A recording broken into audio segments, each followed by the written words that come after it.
শুধু নিজে থেকে কথা বলা বন্ধ করে দেখো, দেখবে অনেক আপনজন বড় হয়ে যাবে। আসলে কেউ আপন হয় না। যারা তোমার ক্ষতি চায় তাদের আঘাত করবে না, তাদের সামনে একটু হাসি মুখে বাঁচবে। দেখবে তুমি আঘাত করলে যা কষ্ট পেত, ওরা তার থেকেও বেশি কষ্ট পাবে। যত মিশবে ততই মানুষ চিনবে। অভিনয় যে কত প্রকার হয় তা বুঝতে পারবে। সবাইকে তোমার সত্যতা জানানোর দরকার নেই। যে যা ভাবে তা নিয়ে সমালোচনা করতে দাও।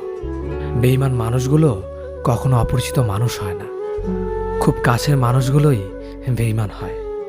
পাতা ঝরার আগে পাতার রং বদলে যায়, আর মানুষ বদলানোর আগে কথা বলার ধরন বদলে যায়। মন কখনো ভাঙে না, যেটা ভাঙে সেটা হলো বিশ্বাস।